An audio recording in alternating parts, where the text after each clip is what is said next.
모든 교육은 아이의 자발성에서 꽃을 피우지만 야속하게도 교육적으로 진짜 좋은 가치가 있는 것들은 대부분 부모가 의지적으로 혹은 억지로 시켜야 하는 것들이 많은 것 같아요.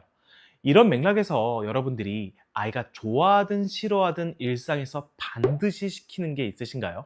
오늘은 수많은 전문가 인터뷰를 통해 검증된 아무리 강조해도 과하지 않은 자녀 교육 솔루션 4가지를 소개해 드리려고 합니다. 저랑 제 아내가 직접 실천해보고 현실적으로 지속 가능했던 인사이트를 추려봤는데 꼭 도움이 되셨으면 좋겠습니다. 재밌게 봐주세요.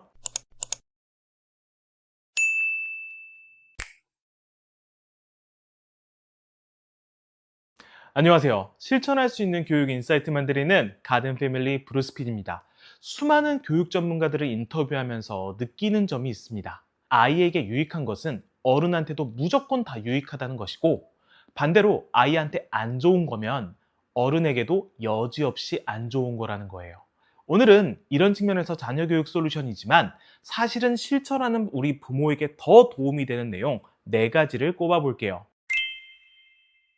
첫 번째 솔루션은 자연 노출입니다. 자연 노출이 아이의 정서와 학습 역량에 미치는 효과를 말씀드려보고 싶은데요. 산책, 산림욕이라고 표현할 수도 있는데 제가 굳이 노출이라고 표현한 이유가 있어요. 우리 부모님들 엄마표 영어다 뭐다 하면서 미디어 노출에 대한 부작용을 분명히 인지하고 있지만 의지적으로 그리고 전략적으로 영어 영상 노출을 많이 해주시고 있는데 부작용 하나 없고 100% 장점만 있는 자연 노출은 우선순위에 있지는 않은 것 같아요. 자, 그래서 이번 기회에 의지적으로 해보자는 차원에서 자연 노출이라는 표현을 썼는데요. 자연 노출이 아이에게 정서적으로, 학습적으로 어떤 영향을 미치는지 전 세계적으로도 많은 연구와 실험이 진행되었는데 우리 학부모님들이 꼭 알고 계셨으면 하는 내용 3가지 간략하게 말씀드려 볼게요. 첫 번째, 위스콘신 대학교 연구 결과 9에서 14세 아이들에게 1시간씩 2번 약 800m의 숲속 산책을 시켰는데 부정정서는 줄어들고 긍정정서는 늘었으며 혈압과 스트레스가 유의미하게 감소했다고 합니다. 두 번째, 이탈리아에서도 흥미로운 실험을 진행했는데요. 2개의 초등학교에서 실험이 진행되었는데 학교 쉬는 시간에 한 그룹 아이들은 자연 환경에서 쉬게 하고요. 다른 한 그룹 아이들은 인공적 환경에서 휴식을 취하게 하고 비교를 한 거예요. 그 결과 인공적 환경이 아닌 자연 환경에서 휴식을 취하고 활동을 했던 아이들의 작업 기억력, 충동 억제력, 주의력이 크게 증가되었다고 합니다. 세 번째, 벨기에 종단 연구에서 보고된 내용인데 녹지 환경이 풍부한 지역의 아동은 작업 기억력과 인지 발달이 향상되고 행동 문제가 줄어들었다고 보고되었습니다. 정확히는 도시 지역 거주 아동 중에서 녹지 공간의 접근성이 높을수록 IQ가 평균 2.6점 증가했고 외연적 문제 행동 점수는 평균 2점이 줄어들었다고 하네요. 우리 부모님들 아이들 공부 정서 높여주려고 대화법 신경 쓰시고 면학 분위기 좋게 만들어 주시려고 애쓰시잖아요. 그것도 중요하지만 아이 손잡고 주변에 있는 숲 산책 자주 하시는 게 더 효과적일 수 있다는 것입니다. 제 주변에 아이를 다 키운 선배 부모님들이 늘 하시는 말씀 1, 2위를 꼽아보니까 아이는 부모의 등을 보고 자란다. 아이는 하라는 대로 하지 않고 부모가 하는 대로 한다. 이 말이더라고요. 그래서 제가 아내와 함께 작정하고 아이에게 보여주는 모습이 바로 글쓰기, 필사인데요. 감사하게도 아이가 저희를 따라 필사를 하고 엄마, 아빠는 식탁에서 뭔가를 쓰는 사람이라고 인식을 하는 것 같아요. 그래서 실제로 저는 주변 분들이 교육 전문가들 많이 만났는데 아이한테 그래서 뭘 해주냐 라고 물어보시면 글쓰기, 필사라고 답변을 드려요. 오늘 이 영상을 보시는 시청자분들도 아직 필사를 안 하시고 있다면 오늘부터 뭐라도 꼭 손으로 써보시기를 추천드리는데요. 글쓰기, 필사가 우리 부모들에게 진짜로 어떤 효과가 있는지 정신분석가 박우란 작가님의 말씀 짧게 들어보시죠. 심플하게 얘기하면 내가 나에게 에너지가 막 쏠리잖아요. 그럼 이 쏠리는 에너지를 조금 분산시켜야 되겠죠. 그죠? 뭘 하면 될까요? 그러니까 굉장히 심플한데 어려워요. 쓰셔야 돼요, 뭔가를. 그러니까 일기라도 쓰셔야 돼요. 여러분들이 뭐 글쓰기 이런 거 너무 하찮게 생각하시는 것 같은데 잘 쓸 필요 없이 매일매일 글쓰기, 저하고 상담하는 친구 중에 한 명은 8년간 1000페이지가 넘는 일기를 썼다고 하더라고요. 혼자 자기 작업하면서. 자기 고통을 이겨내기 위해서. 저 되게 인상적이었어요. 그래서 그냥 뭔가 불안이나 이런 것들이 압도한다고 느껴지면은 1차적으로는 그거를 관찰하셔야 돼요. 왜냐하면 우리가 불안에 압도하면 애한테 뭔가를 막 하려고 하잖아요. 네네네. 그래서 뭘 뭐 먹여야 되고 아니면 또 뭐 가르쳐야 되고 여기에 몰두할 수 있는데 내가 지금 굉장히 상태가 그렇구나라고 인지가 먼저고 인지한 다음에는 그 내 상태를 조금 이제 관찰하는 동안에 거리가 좀 생겨요. 그러면 앉아서 필사라도 하시면 돼요.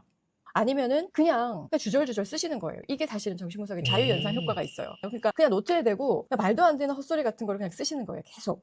근데 이거를 루틴화 하시는 게 중요해요. 매일 한 줄이라도 두 줄이라도 조금씩 써나가시는 거예요. 이게 굉장히 중요하거든요. 뭐 글재주가 나는 이런 거 중요하지 않고요. 손글씨로 쓰시는 게 제일 그게 그렇지. 글 쓰는 게 좋지. 이렇게 결심만 하지 마시고 오늘 당장 명문장 하나 써보시죠. 세 번째 솔루션은 바로 아이 스스로 챙기는 습관 만들어주기입니다.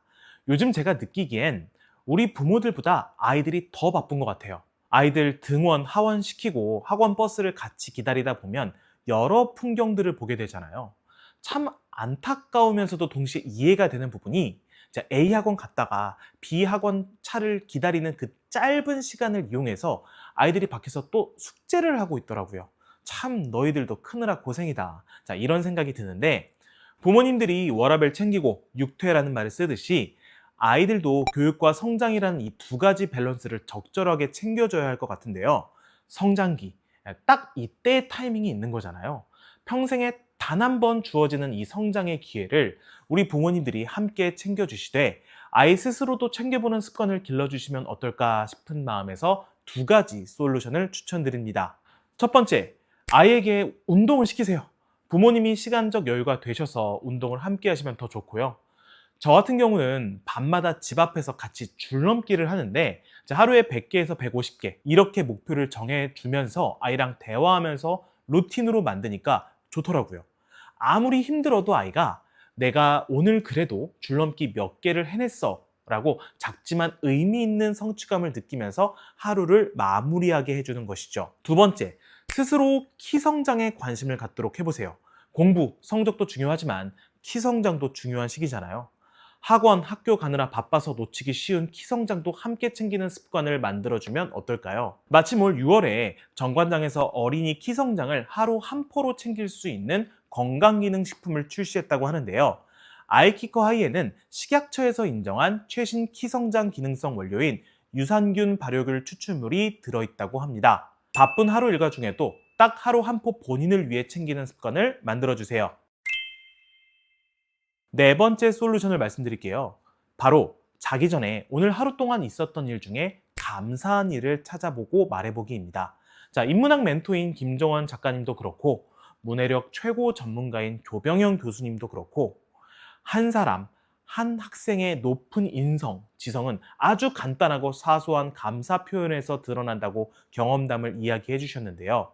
이 감사 습관이 단순히 정서지능을 높여주는 게 아니라 메타 인지력도 높여준다고 합니다. 스탠퍼드 뇌과학 박사 김보경 작가님과의 인터뷰 장면 짧게 보시죠. 이것을 기르기 위해 제일 좋은 것은 감사하는 연습이에요. 감사 연습이요? 네. 그러니까 내가 선물을 받았을 때 감사합니다 하는 것은 굉장히 쉽게 할 수 있지만 네네. 매일매일 그것을 찾아보는 것은 조금 어렵거든요. 네. 하지만 찾아보면 항상 있어요. 날씨에도 감사할 수 있고 부모님이 차려주신 밥에도 감사할 수 있고 네. 근데 그것을 찾아내는 과정이 굉장히 똑똑해야지 가능하거든요.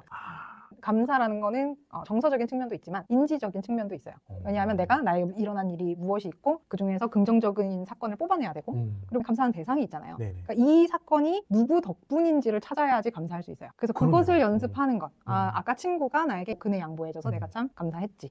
그리고 엄마가 내가 먹고 싶어하는 돈가스 이 날씨 더운데 막 땀 흘려가면서 튀겨줘서 그것도 감사하지. 라고 그것이 누구가 나에게 준 선물인가. 누구에게 고마움을 표현해야 하는가. 이것을 생각하는 연습을 하는 것. 처음 해보면 되게 생각이 안 나요. 그래서 되게 뻔한 얘기만 하거든요. 뭐 집이 있어 감사하고 우리 가족 건강해서 감사하다. 그런데 반복하면 반복할수록 훨씬 더 디테일한 걸 찾는 것을 확인할 수 있어요. 아빠는 뭐 이러이러하게 해줘서 감사하고 엄마는 이러이러하게 해줘서 감사하다라는 것을 훨씬 더 구체적으로 볼 수 있는 능력이 생기는데 그것이 뇌가 긍정적으로 사고하는 습관이 만들어지는 과정입니다. 뭐 사실 비단 메타인지력, 정서지능 때문만이 아니죠. 솔직히 우리 인생 죄송합니다, 감사합니다, 이 말만 제때 잘했어도 지금보다는 우리 인생이 덜 힘들지 않았을까요? 아직 늦지 않았습니다. 지금부터 하면 됩니다. 저부터 다시 한번 실천하고 싶네요. 가든 패밀리 콘텐츠가 업로드되면 그냥 믿고 봐주시는 수많은 구독자님들, 이 자리를 빌어 진심으로 감사하다는 말씀 드리고 싶습니다. 오늘 영상에서는 아이에게 아무리 강조해도 지나치지 않은 자녀교육 솔루션 4가지를 소개해드렸는데요. 자연 노출, 필사, 감사 습관, 그리고 3번째 솔루션으로 말씀드린 스스로 챙기는 습관까지요. 특별히 스스로 챙기는 습관에서 언급해드린 정관장 아이키커 하이의 경우 가든 패밀리 구독자 여러분들을 위해 정관장 아이키커 하이와 함께 제품 증정 이벤트를 준비했는데요. 엄마 아빠 키가 작은 아이, 바른 성장에 도움이 필요한 아이, 키 성장이 필요한 자녀를 위해 이벤트 참여하시고 정관장 아이키커 하이를 경험해보세요. 영상 끝까지 시청해주셔서 감사합니다.